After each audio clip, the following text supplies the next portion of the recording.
Welcome to the Purr Podcast, your favorite feline-focused podcast, where we dive into all things feline, medicine, surgery, behavior, and of course, a sprinkle of veterinary gossip along the way. I'm Dr. Yola Krippenstein, feline fanatic, surgery nerd, and self-proclaimed lover of all things awkwardly cat-related.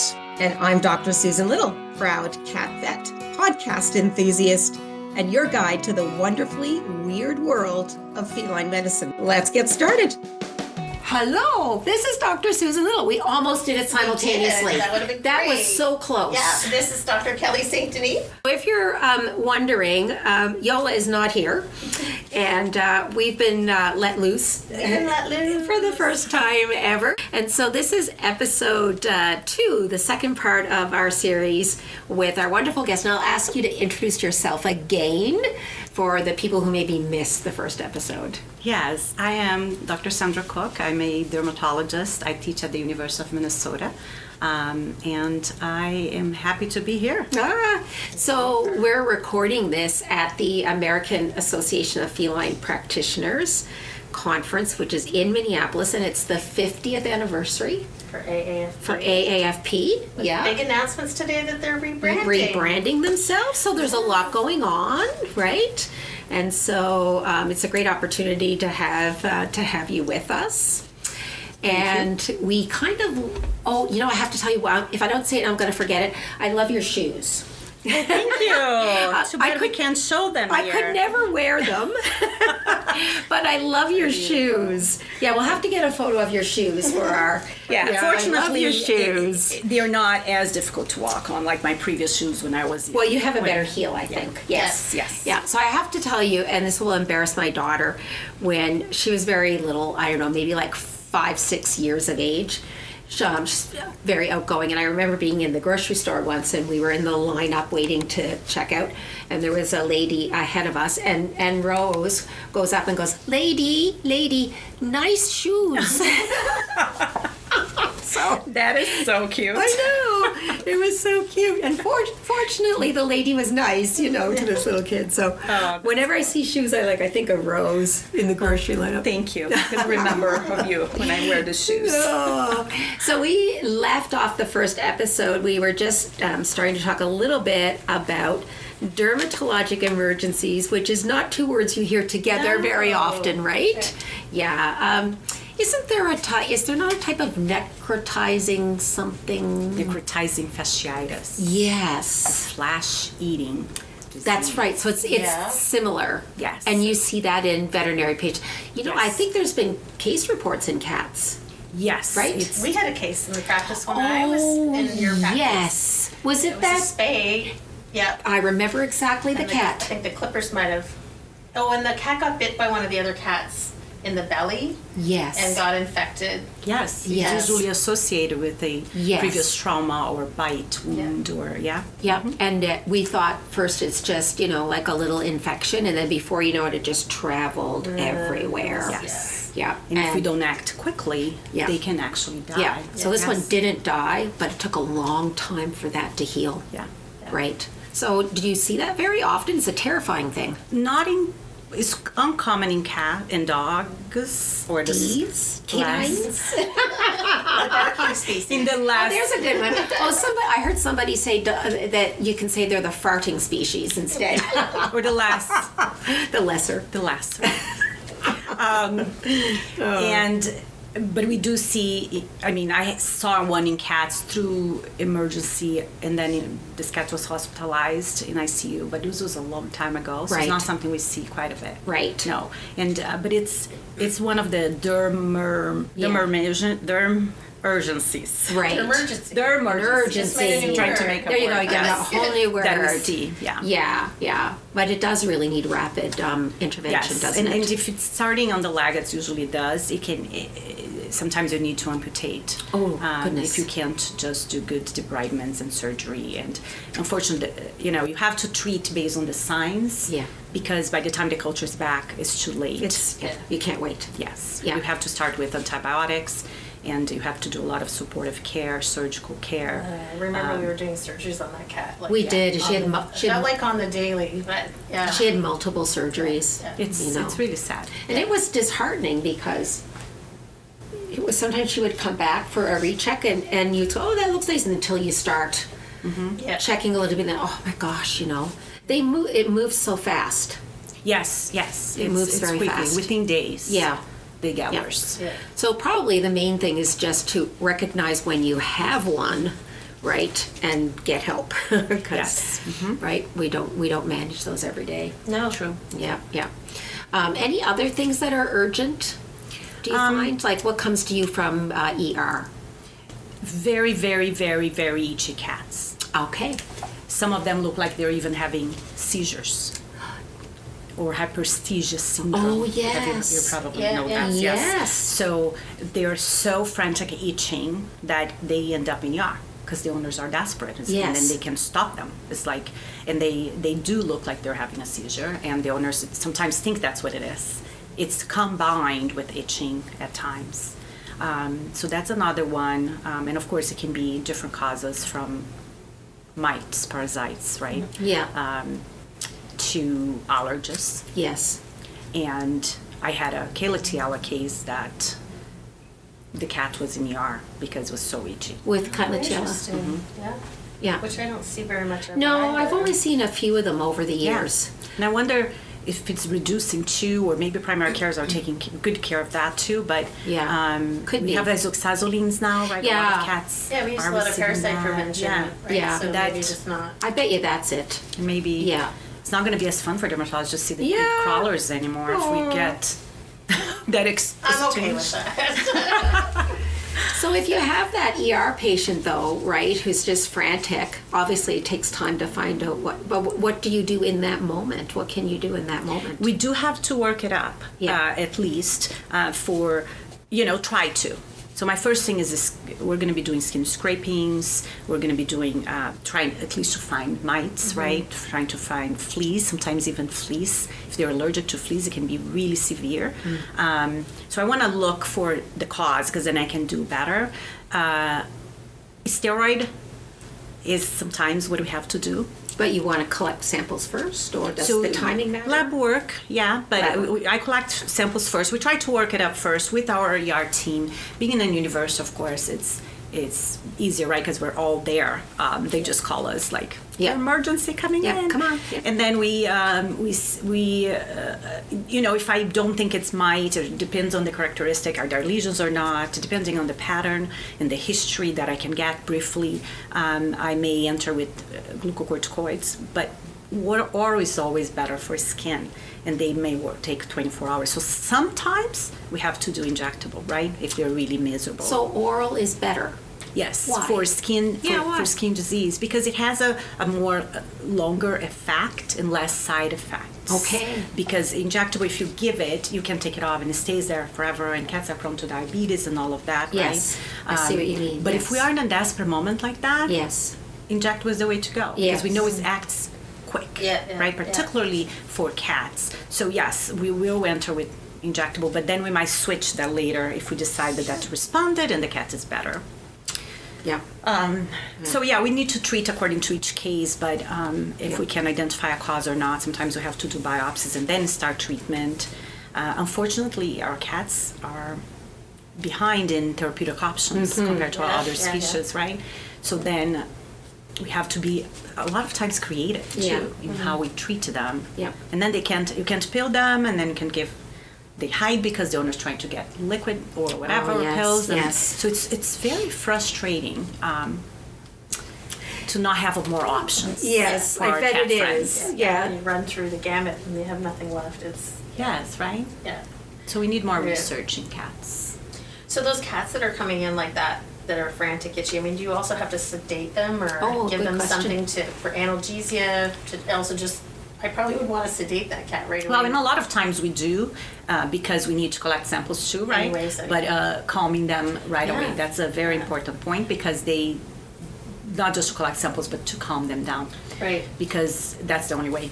And if they're for that moment. bad, like we're learning a lot more about things like neuropathic pain and maladaptive pain in cats. With that level of an itch and probably associated pain from the damage done, do you ever see cats that have like long-term maladaptive issues with pain? Not as common with our typical cases. But pain and itch go so hand to hand, right? And we know very little about itch and pain in cats, particularly in cats. That's very true. And we do what we can. Yeah. But it's interesting. In gabapentin, there are certain medications that control pain and itch, right? One of them is gabapentin. Does it? Yeah. Gabapentin I did not know has that. anti-pruritic effect. Okay. In the canine, in the D species. I did it. Good. And, well done. And then also, so in cats, yes. So gabapentin is it gives you pain relief, gives you anti-itch relief. Doesn't work for every cat with itch, but it can. Okay. And also there is, as you know, Serenia or Maroptent has an antipruritic effect as well, and it works for cats that are itch. There was a study where they had, I don't remember the exact number, but they had all these itch cats. I think the majority of them were allergic, and they gave oral, extra label, daily. Okay. 2.2 mg per kg per day. Yeah. And this cat stopped itching. So that's interesting. Maybe that's one I need to try on my atopic patient that's not responding to There you anything go. else. There you go. But you know, you're right. We have so few licensed products. We have to be looking for these other drugs that may have a component that helps us. That's a really good point. So, given you're using gabapentin in that capacity, have you tried the pregabalin? Would it have the same impact then? I don't have experience with pregabalin, but I would say that it's probably very It's similar. also a You would think. gabapentinoid. And now you have a licensed product. I was just curious because they're using it now for anxiety in cats in the U.S. It's available as that bond cat. We're just so used, right, to use the same thing over and over. But yes, that is a good option. Yeah, interesting to see. I think would be the same. Do you ever try any canine products off label? Is there anything that? Well, I always worry about safety first, right? Absolutely, when you're translating between species, right? Yes, and I do. And I think all of us dermatologists do. Yeah. Because of the lack of options. Yeah. One of them is oclacitinib or Apoquel, which is labeled for the other species. Yes. with allergies, right? I have heard that cats need a different dose, though. True. They may need like 1 mg per kg twice a day to the induction dose, and even continue longer than the 2 weeks that is labeled for the other species. While the other species needs 0.4 to 0.6 mg per kg twice a day. So cats, we start. Cats. But it has to do with the pharmacokinetics of the drugs, which is not super well studied in cats, right? There's a few studies out there for safety, but we don't have long-term study data. But if I have a cat that vomited on cyclosporin, a cat that is diabetic, I already got 2 options out of the, right? Absolutely. Yeah. So I only now can work with, I have Serenia or Maroptent, I have Apoquel. Yeah. Or maybe gabapentin. Yeah. Gabapentin. Topicals, e-collar. Yeah. Clothes, right? That we use as adjunctive therapy, but we don't. And I really hope that one of the pharmaceutical companies come up with a monoclonal antibody injection for itchy cats and autoimmune disease in cats, because we do have that, right? That is, Cytopoint is not labeled for cats and we should not use it. But I really hope we need an injectable treatment for cats. I did a study with injectable cyclosporin that is actually published in Vet Derm that helped a lot of the cats that were allergic. Yeah. But unfortunately, the commercial product that was a big vial is out of the market, which is Sendimune injectable for people, and then now it's just tiny little ampules, right? That is not very user-friendly and it's very expensive. You know, we feel your pain as feline practitioners, right? Because just feline medicine in general, cats are the off-label species, aren't they? Yeah. Yes. Yeah. I joke that everything's off-label in cats. You know, not true, but it feels like that sometimes. It feels like that, and when clients says it's so challenging or they're frustrated, I said I am too. Yes, I share your frustration. It's a common issue for us because we want to help, and our hands get tied. right? Yeah. But I don't give up. So you're persistent. I'm persistent. I That's keep good. trying, and I'll go far away if my clients are willing to go far away with me and get the cats better. Yeah. So talk to us a little bit about allergy testing, like intradermal versus serum. So how does that fit into what you do? Oh, for cats, that's a tough one because again, we have lots of studies. Allergy testing in cats is something that we use in practice, but serum testing particularly can be very hard to interpret because you can get a healthy cat and test with serum tests and even skin test, and you can have false positive results. They're not allergic, right? Yeah. So we really need to do the test after we know they're atopic and have ruled out food, fleas, parasites, all of that. And I want to interpret those results based on the history. Do we have in Minnesota, is that a spring and summer? So I want to see pollens, and then this cat should be mostly outdoors, right? Yeah. If it's year round, I want to see house dust and house dust mites and storage mites and maybe mold. So let's look at the history. So in dogs, the other species, we do the same thing. But I feel like IgE, allergen-specific IgE, is not as important in cat allergies. Okay. Compared to the other species. Okay.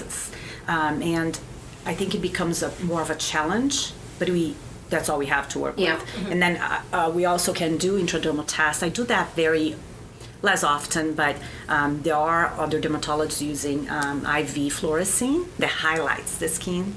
Oh my goodness, tell us about that. Yeah, so it's just, you inject IV fluorescein. I don't remember the dose now. I don't do it. I do when I start using it, but, and then you use a woods lamp. Okay. And fluorescent light, and then the skin, the reactions, the positive reactions on the intradermal test lights up.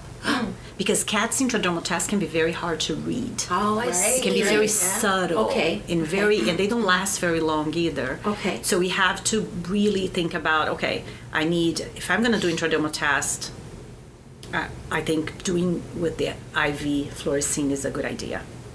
Wow. Yeah. Yeah, but a lot of owners don't like to sedate their cats. Sure. But they might not like their cats glowing either. Do you have to sedate a cat for an intradermal test? Yes. Oh, okay. Yeah. So yeah, that's what I'm saying. In general, I do less intradermal tests, but serum test, we work with what we have. Yeah. But it's very important that we know that they're allergic already before we test them, and then we're not using this test as a diagnostic tool. That's because they are these are tests that are support your diagnosis, but the main reason, and I tell my owners this, is to prepare immunotherapy. Okay. To select allergens that perhaps they can avoid if we can. Yeah. But most importantly, to do immunotherapy.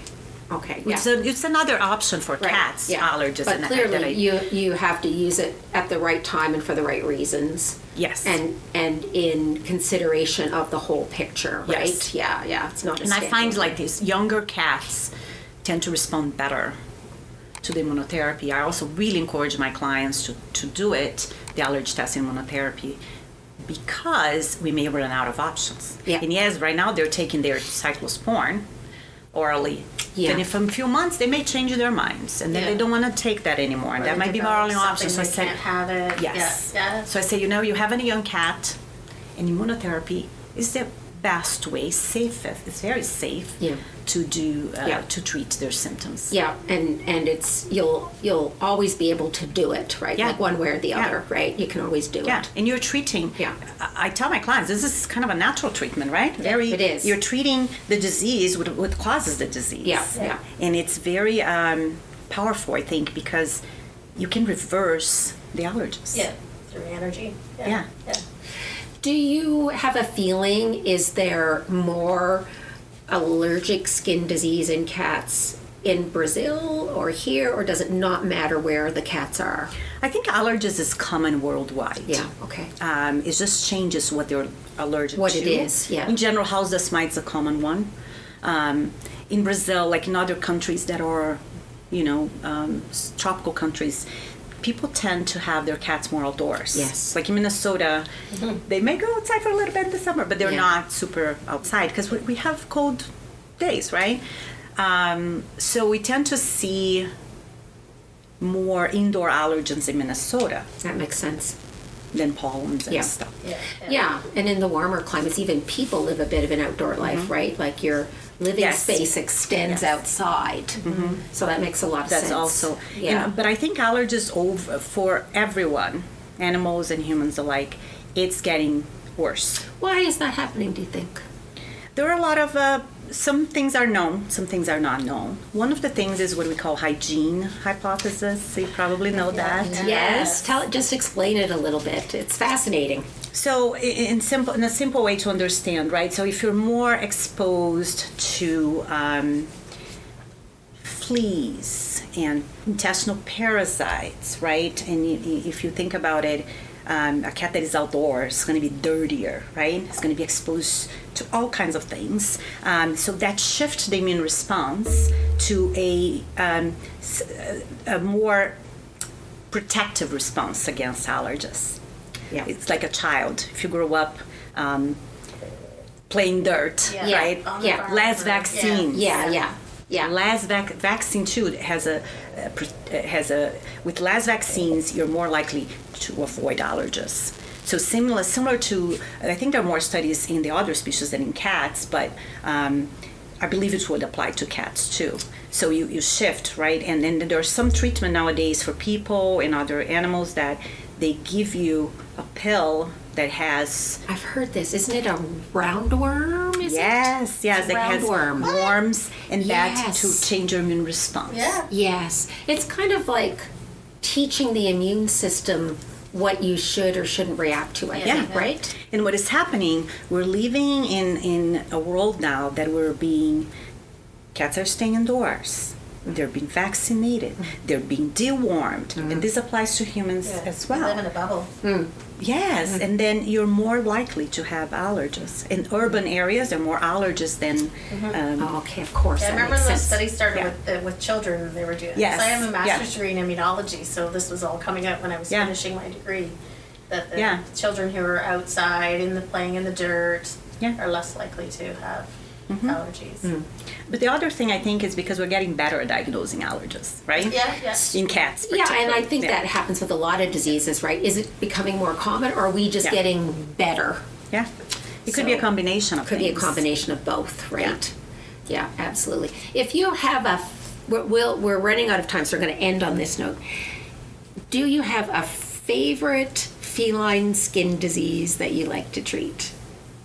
Ear infections. Ears. I have never heard Particularly with polyps, tumors. Oh, polyps. Otitis media, anything that is affecting cats' ears, I love it, and we can improve their quality of life so much. I have never heard anybody say that. Well, and they just Yeah. don't get ear infections the same frequency as But when they other do, they can species. if they do, Yeah. some of them get really sick with neurologic disease because from the otitis externa goes into otitis media, into otitis interna, and then these cats are really neurologic. Or they may have a tumor. I have one right now that I just saw, I did a flush on Wednesday under anesthesia, and we found a mass that is extending all the way into the middle, from the middle ear to the external canal, ruptured the eardrum, and this cat has been having chronic ear infections for more than a year. So what do you do about that? We're waiting for histopathology. Right. We took samples, Would but they- it's probably going to need surgery. Would they do like a ventral Ventral approach? bluestotomy, Yeah. if there is no severe signs of otitis externa, Right. And Right. that can be life-changing, right, if you can Sure. operate on those guys. So, Sure. yeah, I love videotoscope flushing and looking It at sounds their like fun CT anyway. scan. Yeah. Yeah. It sounds But you're like right, they don't have as much, and maybe that's why I like it so much. Yeah, and there's usually something fun to find. Well, that's a positive note to end on because we've been talking about a lot of frustration. Yes. Right? So it's good to end on a positive note. It's been really fun to chat with you. And I'm always, one of the reasons I like doing this podcast is I like seeing the passion of our guests for what they do. It's a little bit infectious, isn't it? Yeah. And you definitely have a passion for what you do. So it's been you. lovely having the chance to chat with you. Thank you for having me. This is really fun. Our pleasure. This is the Purr Podcast, where we talk cats, laugh a lot, and learn something new every episode. Together, we bring you the latest updates, surprising cases, expert interviews, and just a touch of chaos, because nothing with cats ever goes as planned. So whether you're a seasoned veterinary pro, a new grad, or you're just here for the cat puns, you've come to the right place.